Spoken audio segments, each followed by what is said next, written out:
Hello good morning दोस्तों। GS लाजी channel में आपका स्वागत है। आइए हम एक नए सेशन की ओर आगे बढ़ते हैं। जैसा कि आपको पेट का पेपर अभी नजदीक आता जा रहा है और बच्चों के लिए एक सबसे बड़ी सरदर्द है, यानी कि मैथ के लिए जो 20 नंबर का टेबल वाला क्वेश्चन आएगा। यानी कि वैसे तो मैथ कुल 25 क्वेश्चन है आपका, लेकिन यह है कि 20 क्वेश्चन आपका टेबल से यानी 5-5 के पेयर में आएगा, जिसमें पाई चार्ट, दंड आरेख, ग्राफ और टेबल वाले सवाल पूछे जाते हैं। तो उसी में से मैं पाई चार्ट का पहले आपके सामने सवाल लेके आया हूं और पाई चार्ट के एक सवाल में ही मैं आपका सब कुछ कॉन्सेप्ट बना दूंगा। और दोस्तों एक बात हमेशा आप ध्यान रखेंगे कि अगर सवाल करने का यहां से कॉन्सेप्ट बन गया तो ये जो आप परसेंटेज वगैरह में, अनुपात वगैरह में सवाल करते हैं, अगर कॉन्सेप्ट बन गया तो ये कॉन्सेप्ट हर टॉपिक में यानी हर जगह काम आएगा। पाई चार्ट के साथ साथ दंड आरेख, ग्राफ और आपका टेबल वाले में भी काम आएगा। तो आइए सवाल की तरफ बढ़ते हैं और कुछ पहले जानकारी आपको थोड़ा सा देते हैं। जैसा कि सवाल आपके सामने है, निम्नलिखित पाई चार्ट में किसी परिवार के खर्च का ब्यौरा प्रदर्शित किया गया है। पाई चार्ट के आधार पर निम्नलिखित प्रश्नों का उत्तर दें। और यहां पर कुल खर्च कितना दिया हुआ है? 16,000 दिया हुआ है। तो आपको पहले हम कुछ बातें बताते हैं, आप ध्यान देंगे तो सवाल आप बहुत आसानी से करेंगे। ठीक, चलिए देखिए, जैसा कि अगर हमसे सवाल पूछेगा अनुपात में, सवाल अगर पूछ रहा है अनुपात में, अगर पूछ रहा है तो हम यहां पर कुल वैल्यू का प्रयोग नहीं करेंगे, यानी इसका प्रयोग हम लोग नहीं करेंगे। इसी तरीके से सवाल अगर प्रतिशत में पूछेगा, प्रतिशत में पूछेगा तो भी हम कुल वैल्यू का प्रयोग नहीं करेंगे। और साथ ही साथ अगर सवाल अंश में पूछेगा कि इसी में किसी को अंश में बताना है तो भी हम कुल व्यय का प्रयोग नहीं करेंगे। जबकि आप किताबों में देखेंगे तो यहां पर वैल्यू निकाल निकाल के हल किया जाता है, जो आपका समय बहुत ज्यादा लॉस हो जाता है। और अगर आप वैल्यू निकाल के करेंगे तो आपका बहुत ज्यादा समय लॉस होगा और गुणा भाग में या जोड़ घटाने में कहीं गलत भी कर सकते हैं। लेकिन आपका पहला कॉन्सेप्ट यही है कि जब सवाल अनुपात में पूछेगा, प्रतिशत में पूछेगा, अंश में पूछेगा तो हम कुल वैल्यू का प्रयोग नहीं करेंगे, यानी जो 16,000 कुल व्यय दिया गया है उसका प्रयोग नहीं करेंगे। तो आइए उसी सीरियल में मैं आपके सामने सवाल रखा हूं और इस पे हर टाइप का सवाल मैं समझाया हूं। चलिए देखिए, पहला सवाल है आपका, भोजन तथा परिवहन पर व्यय का अनुपात। तो अब यहां पर आप क्या है कि भोजन और परिवहन पर आप व्यय मत निकालिए, क्योंकि जब अनुपात में पूछा है तो मैंने अभी अभी बताया कि आप कुल वैल्यू का प्रयोग नहीं करेंगे, डायरेक्ट निकालेंगे। तो चलिए, यहां पर भोजन और परिवहन पर व्यय का अनुपात पूछा है तो आप देखिए भोजन पर कितना व्यय है तो आप बताएंगे 30%, और परिवहन पर कितना व्यय है 12%। तो इसी का रेशियो निकाल लीजिए, 6-5-30 और 6-2-12, यानी ऑप्शन कौन सा होगा? ए नंबर। अगला सवाल है उसी तरीके से आपका, फुटकर तथा कपड़े पर कुल व्यय का किराए के व्यय से अनुपात। यहां पर देखिए कह रहा कि फुटकर और कपड़े पर कुल व्यय, तो आप देखिए यहां पर जैसे इस तरीके से कह रहा फुटकर और प्लस कपड़े का कुल व्यय के साथ किराए के व्यय का अनुपात बताना है। किसका? किराए के व्यय का अनुपात। तो आप देखेंगे तो फुटकर का कितना है तो आप देखेंगे फुटकर का 10% है, और किराए पर कितना है तो किराए पर 25% है। तो इन दोनों के कुल व्यय का, नहीं, फुटकर का दिया गया है, यहां पर फुटकर का दिया गया है कितना है, यानी कि 10%, और कपड़े का कितना दिया गया है 5%। तो इनका कुल व्यय कितना हो जाएगा? 10 और 5 15 और इसका किराए के व्यय से अनुपात बताना है। तो खैर इतना हमें विस्तार में नहीं करना था, हम डायरेक्ट कर लेते यहां से। फुटकर और कपड़े का कुल व्यय कितना हो गया 15 और इसका 25, रेशियो बना लीजिए 5 तिहाई 15 और 5 25, यानी कि आपका कौन सा ऑप्शन हो जाएगा, सी नंबर तीसरा। आइए अगले सवाल की तरफ बढ़ते हैं। किराए पर किया गया व्यय कितने अंश के केंद्रीय कोण को दर्शाता है। तो इसका मैं एक साधारण ट्रिक आपको बता रहा हूं और आप इसमें दोनों तरीके से कर सकते हैं, अंश को परसेंट में और परसेंट को अंश में आसानी से बदल सकते हैं। आइए पहला सवाल है, मैं बेसिक से समझाता हूं। अगर प्रतिशत में बात करते हैं तो कुल कितना है 100%। अगर ये सब को जोड़ा जाएगा तो कितना आएगा 100%। जबकि यही अगर आप अंश में देखेंगे तो कुल ये कितने अंश को दर्शाएगा टोटल, तो आप कितना बताएंगे 360 अंश, क्योंकि कुल कितने अंश को दर्शाता है 360 अंश को। यानी कहने का मतलब 100% बराबर कितना है 360 अंश है। तो इसे डिवाइड कर देंगे और जब 10 से डिवाइड करेंगे तो 1% बराबर कितना आ जाएगा 3.6 अंश। यानी कि 1% बराबर कितना आ गया 3.6 अंश। तो साधारण सा ट्रिक आपके पास है कि अगर हमें प्रतिशत को अंश में बदलना है तो 3.6 का गुणा करना है। कोई भी सवाल हो, कैसा भी सवाल हो, अगर प्रतिशत को अंश में बदलना है तो 3.6 का हम लोग क्या करेंगे, गुणा करेंगे। तो ये आप समझ चुके हैं। तो आइए अब सवाल की तरफ बढ़ते हैं। तो किसी का भी प्रतिशत में पूछेगा तो आप 3.6 का क्या करेंगे, यानी कि प्रतिशत को जब अंश में बदलना होगा तो 3.6 का गुणा कर देंगे जब भी प्रतिशत को अंश में बदलना होगा। तो चलिए देखिए, इसमें कहा गया है किराए पर किया गया व्यय कितने अंश केंद्रीय कोण को दर्शाता है। तो आप देख रहे हैं किराए पर कितना व्यय कर रहा है 25%, लेकिन आपसे पूछा कितने अंश को दर्शाता है ये। तो आप इसे जब अंश में बदलेंगे तो 3.6 का गुणा कर देंगे। गुणा कर दीजिए 25 छक्का 150 जीरो आ जाएगा, यानी कुल कितना हो जाएगा 90 हो जाएगा। यानी कि दशमलव यहां लग जाएगा। तो यानी ये कितने अंश को दर्शाएगा 90 अंश को दर्शाएगा। यानी कि ऑप्शन कौन सा होगा, चौथा आपका। आइए और आगे बढ़ते हैं। परिवहन तथा कपड़े पर व्यय का केंद्रीय कोण, मतलब परिवहन तथा कपड़े दोनों का कह रहा है, दोनों को मिलाकर, यानी परिवहन और कपड़े दोनों पर मिलाकर कितने केंद्रीय कोण को दर्शाता है या केंद्रीय कोण कितना होगा। तो परिवहन और किसका, कपड़ों को मिलाकर आप देखें तो परिवहन का 12% है, कपड़े का 5%, तो दोनों मिलाकर कितना है 17% है। तो ये कितने केंद्रीय कोण को दर्शाएगा, तो इसी को 3.6 से क्या करेंगे, गुणा कर देंगे। चलिए सॉल्व करते हैं।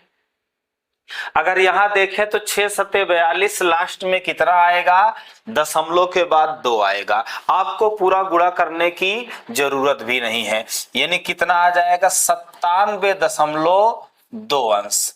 कितना 97.2 अंश। अगर हम यहाँ लास्ट का अंक देखें तो 6 सत्ते 42, दशमलव के बाद 2 आएगा, मात्र एक ही ऑप्शन है। फिर भी गुणा कर लीजिए, आपका 97.2 आ गया। अगला सवाल है भोजन तथा बचत के केंद्रीय कोण का अंतर। तो कह रहा कि भोजन और किस पर, बचत के केंद्रीय कोण का अंतर। तो देखिए भोजन पर कितना खर्च है 30% और बचत पर कितना है, बचत कितनी है 18%। तो इसका अंतर निकालेंगे तो 12% आएगा और इसी को हमें अगर अंश में बताना है तो 12 में कितने का गुणा कर देंगे 3.6 का, अंश में बदल जाएगा। सॉल्व कर देते हैं। बर छंग 72 और बर तिहाई 36 और 7 कितना हो जाएगा 43, यानी कि 43.2 आ जाएगा, यानी आपका पहला आंसर सही हो जाएगा। फुटकर पर व्यय किराए पर व्यय का कितने प्रतिशत है? जैसा कि मैंने अभी आपको बता दिया कि जब आपसे क्या है अनुपात में पूछेगा, प्रतिशत में पूछेगा और अंश में पूछेगा तो हम कुल वैल्यू का प्रयोग नहीं करेंगे, और कुल वैल्यू 16,000 दे रखा था, यानी कुल व्यय जो दिया गया उसका प्रयोग बिल्कुल भी नहीं करना है। अगर आप करेंगे तो आपका टाइम खराब होगा, प्लस गलती करेंगे गुणा भाग में तो सवाल का जवाब भी गलत आएगा। आइए सवाल की तरफ बढ़ते हैं। कह रहा फुटकर पर व्यय, तो देखिए फुटकर पर कितना व्यय हो रहा है, तो 10% व्यय हो रहा है। फुटकर पर व्यय किराए पर व्यय का कितने प्रतिशत है, तो जो फुटकर पर व्यय है ये पूछ रहा है कि किराए पर व्यय का कितना परसेंट है, तो किराए पर कितना व्यय है 25, तो ये जो 10 है ये 25 का कितना परसेंट है, तो हम 25 से भाग दे देंगे और 100 से गुणा कर देंगे। सॉल्व कर लीजिए कितना आ जाएगा 40%, यानी ऑप्शन कौन सा होगा दूसरा। आपका सवाल क्या था कि जो फुटकर पर व्यय है यानी 10%, वो किराए पर व्यय का कितना परसेंट है, तो किराए वाले से भाग दे देना है। अगला सवाल इसी टाइप का है, फुटकर पर व्यय भोजन पर व्यय का कितना परसेंट है, तो वैसे ही सवाल है फुटकर पर कितना व्यय है 10% और बताना है कि भोजन पर व्यय का कितना परसेंट है, तो भोजन पर कितना व्यय है 30, तो ये 30 का कितना परसेंट है, तो 30 से भाग देके 100 से गुणा कर देंगे तो आ जाएगा 33.33%, यानी ऑप्शन कौन सा होगा चौथा नंबर। अगला सवाल है आपका, भोजन पर किया गया व्यय किराए पर किए गए व्यय से कितने परसेंट अधिक है।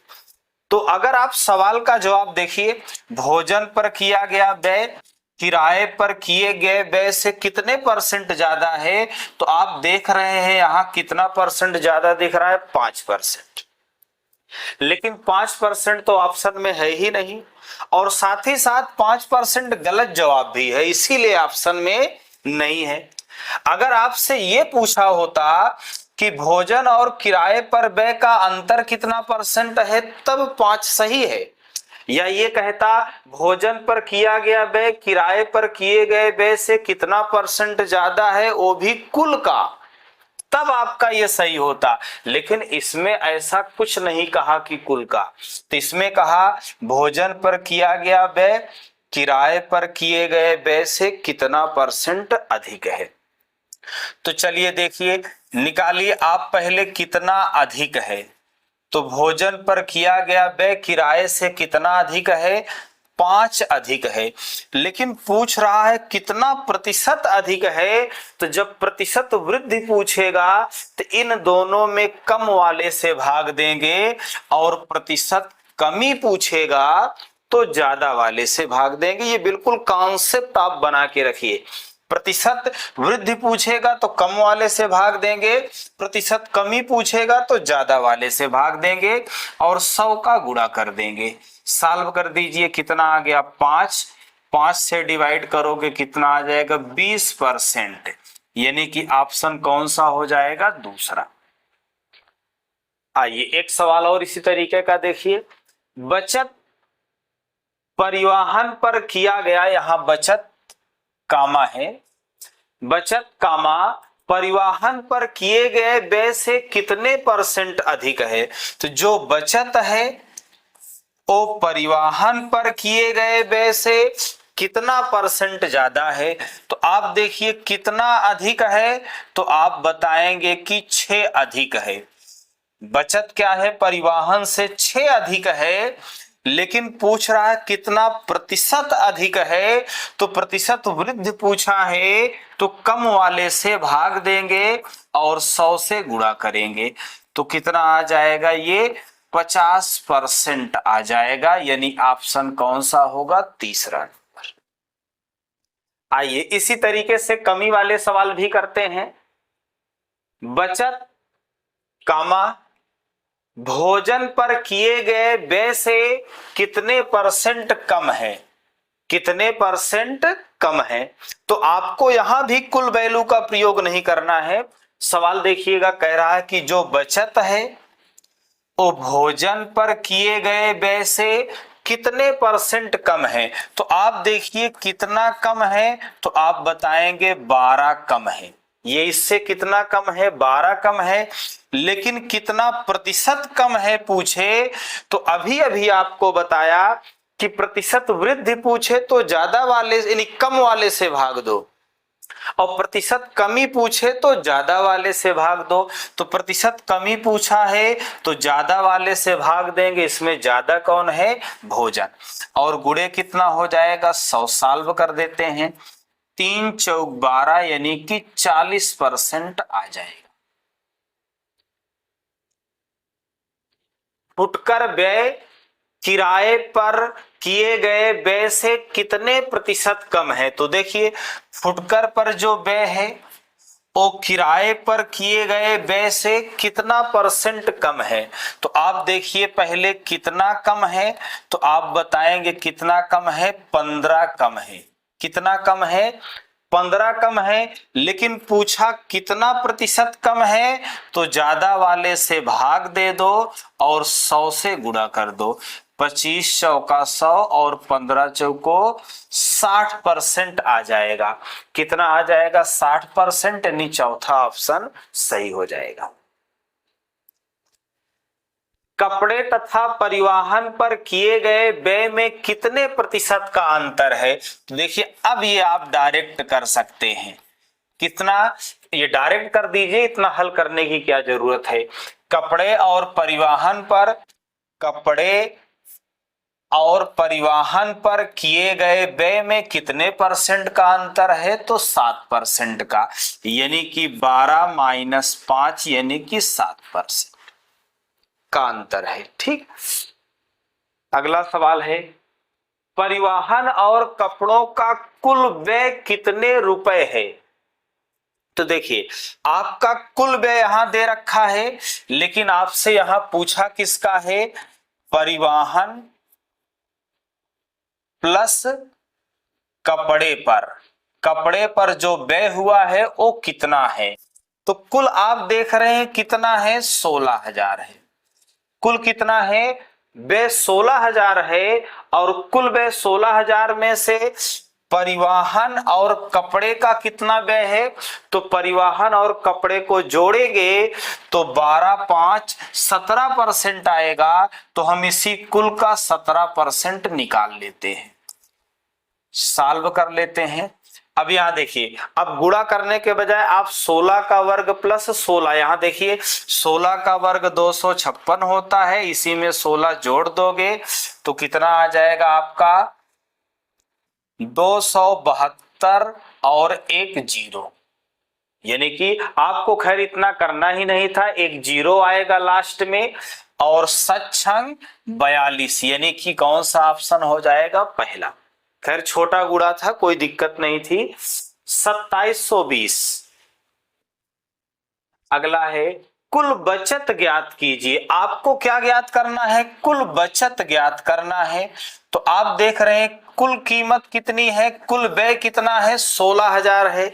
तो कुल व्यय 16,000 है और बचत कितना है, 18%। तो इसी का हम 18% निकाल लेंगे, सॉल्व कर लीजिए। अब यहां देखिए, अब ज्यादा गुणा भाग भी नहीं करना है। आप देखिए एक जीरो रहेगा और 8 छंग 48 यानी कि 8 आएगा, यानी ऑप्शन कौन सा हो जाएगा, 2880। तो जब इसे हम गुणा करेंगे तो कितना आ जाएगा, 2880।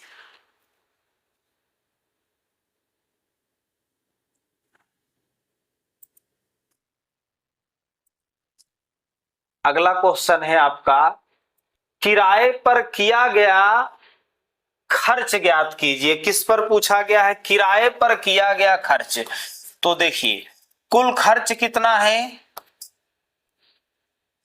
कुल खर्च आपका व्यय यानी 16,000 है, इसमें से पूछा है किराए पर किया गया खर्च, तो किराए पर कितना परसेंट खर्च हो रहा है? 25%। तो इसी का हम 25% निकाल लेंगे। सॉल्व कर दीजिए, 0 आ गया, 16 पंचे 80 और 16 दूना 32 और 8 40, यानी कितना हो गया? 4000, यानी ऑप्शन कौन सा होगा? दूसरा।